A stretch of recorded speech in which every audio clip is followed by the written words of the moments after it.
Okay, I'm not sure if I did this matcha thing correctly.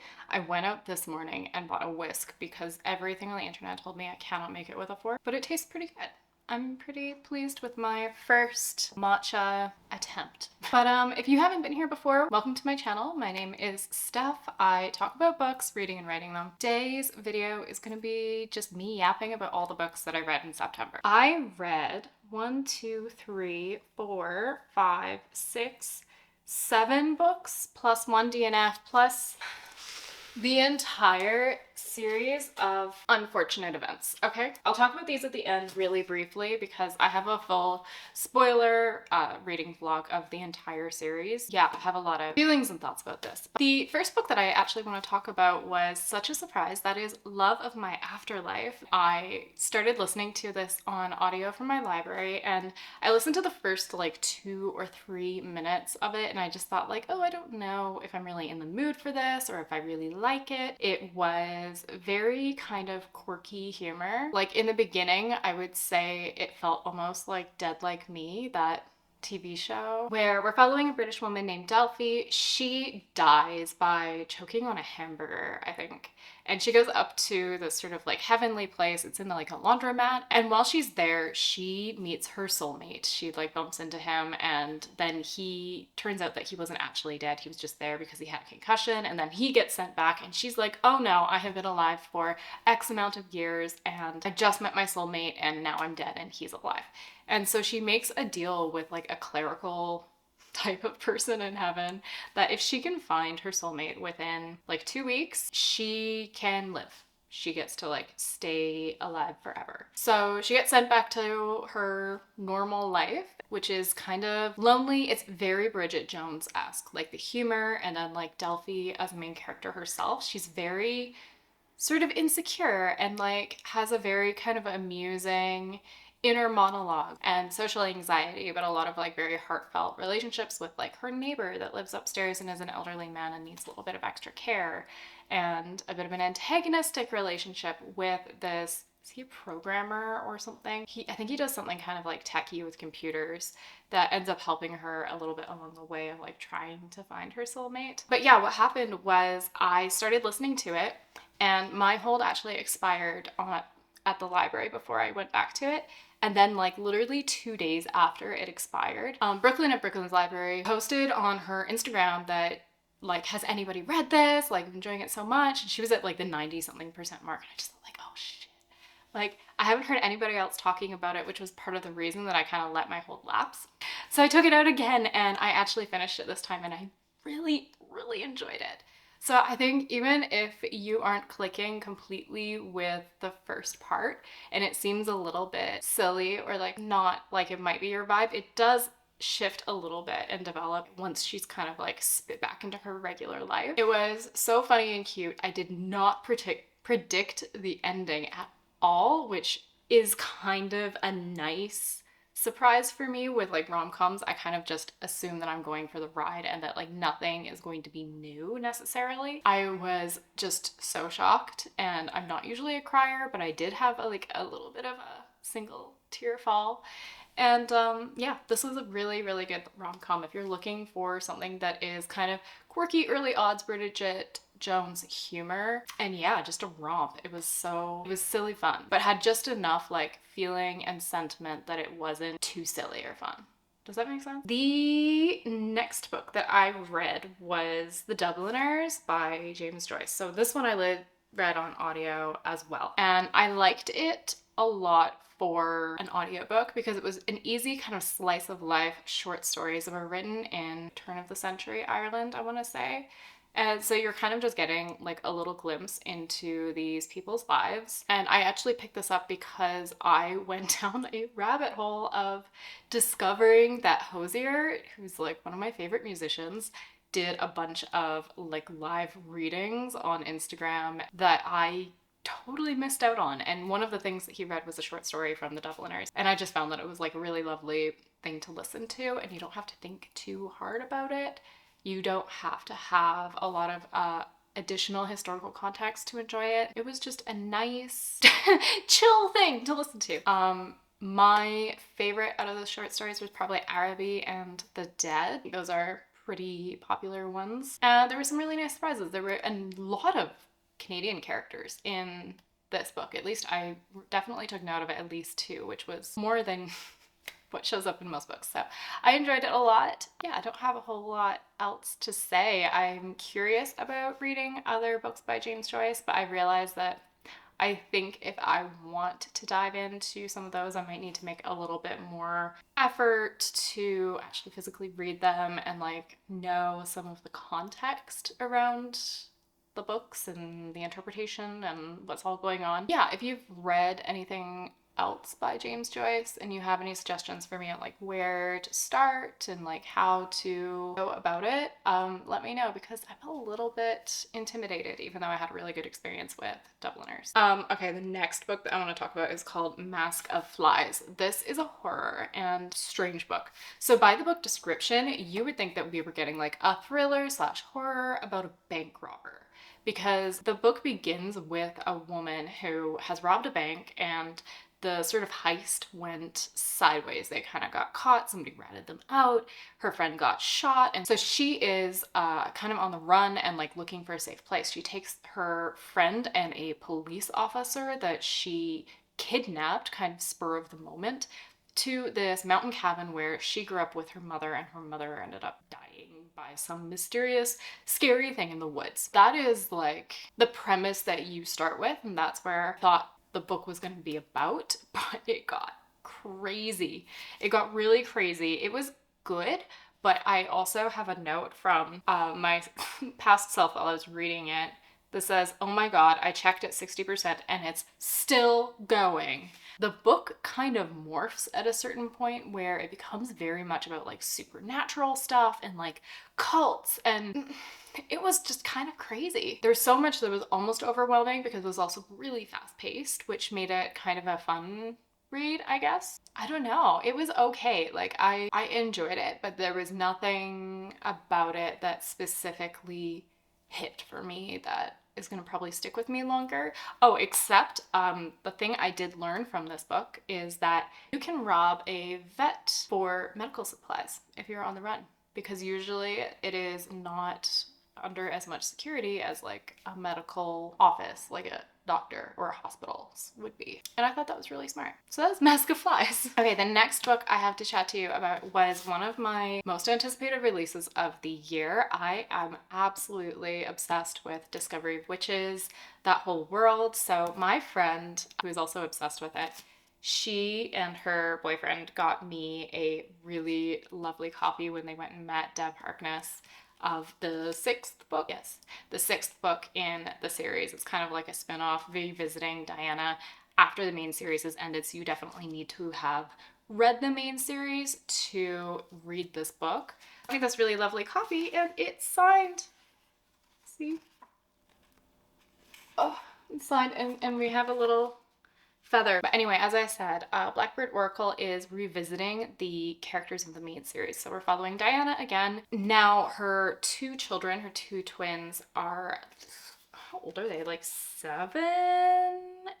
We're gonna go with 7 because I can't remember exactly. One day while they're living their very idyllic life, this flock of ravens comes to them, and she gets this note from like a relative from her father's side, which at the same time she also gets a letter from the congregation that wants to do special magical testing for her children to see what their magical sort of inclinations or aptitudes are. Coming back to this world was kind of just like a warm hug. It was so nice to see all of the characters again and like immerse yourself into the world. This story was definitely a lot more practical magic feeling. It was more focused on like the witches rather than all of the different creatures. Like we didn't really talk about the demons at all. The vampires and like the DNA stuff that Matthew was doing did kind of become a bit more involved later on, but it was really focused on Diana exploring magic.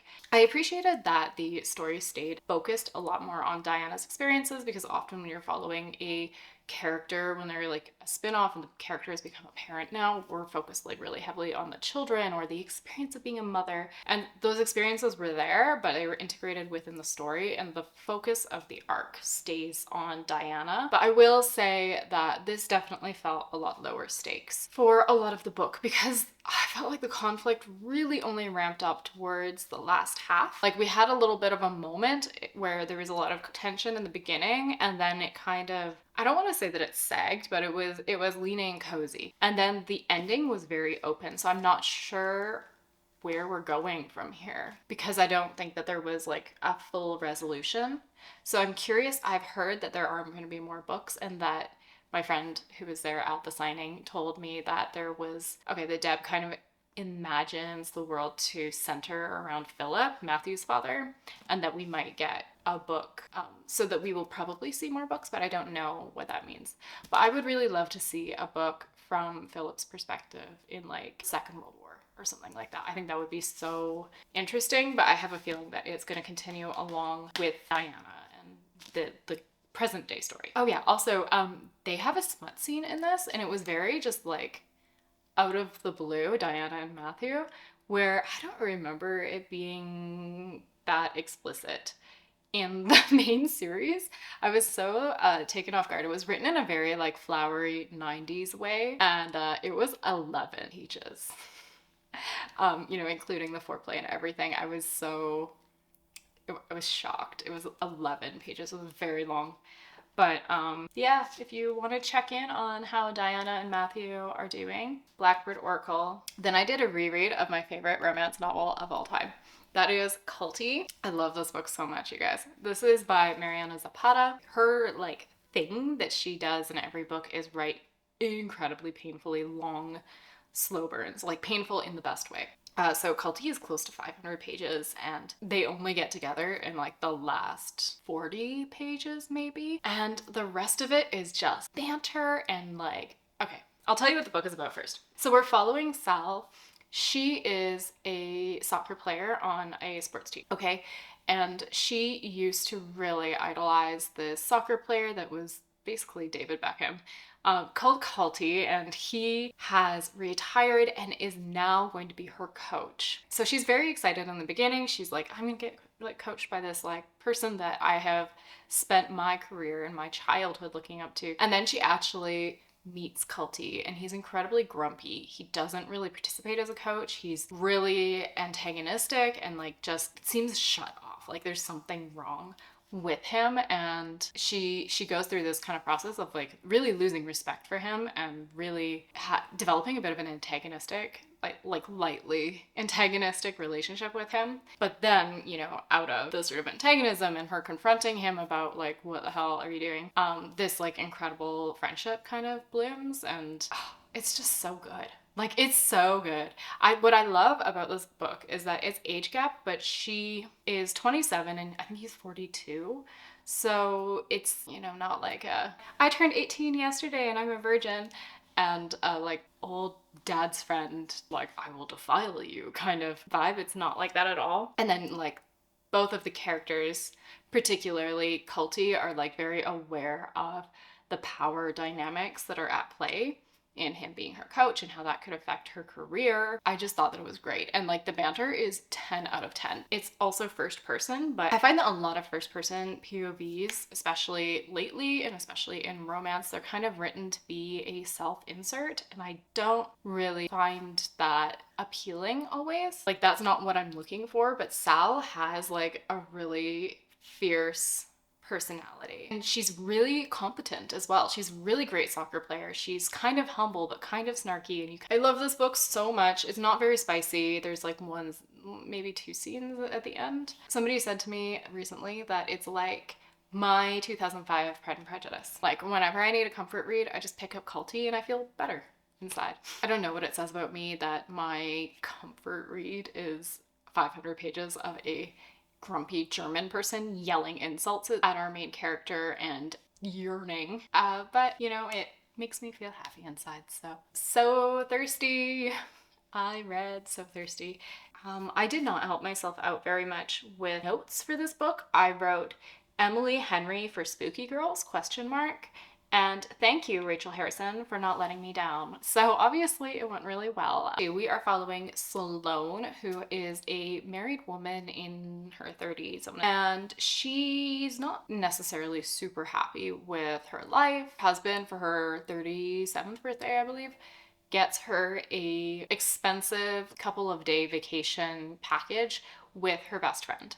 Her best friend is kind of selfish, really like quirky, eccentric, fun, kind of a party girl.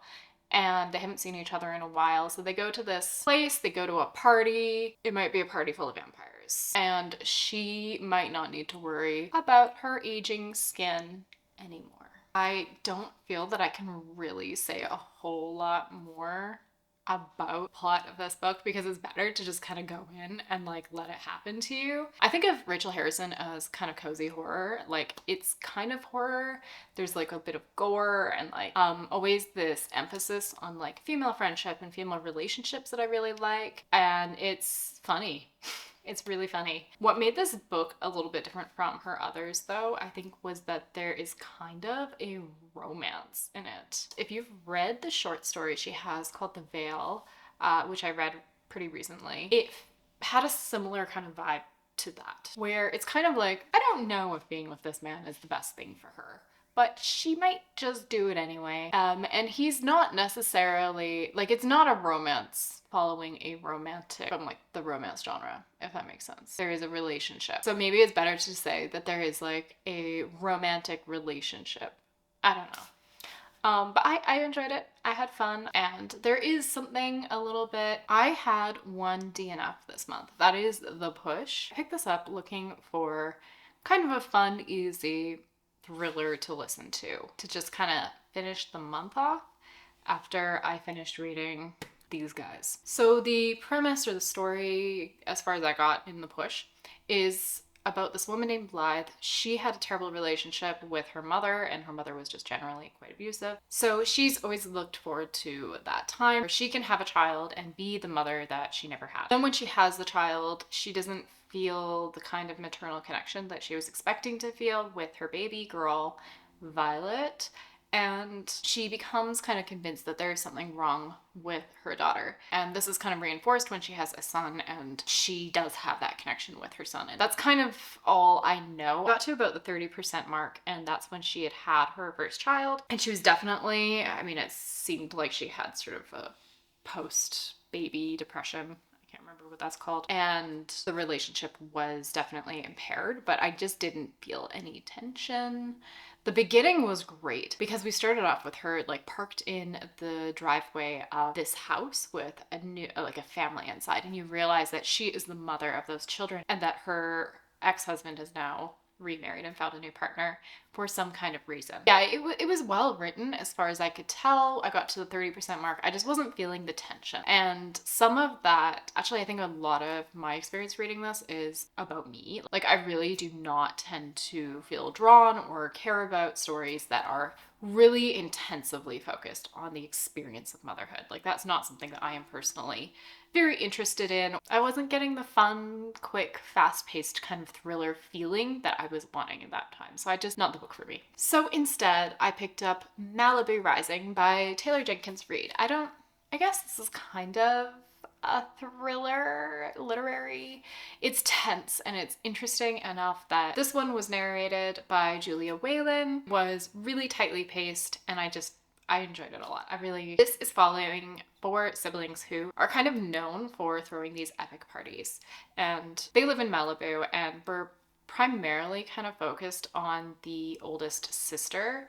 She has been like a swimsuit model that was kind of discovered even though she sort of grew up in poverty.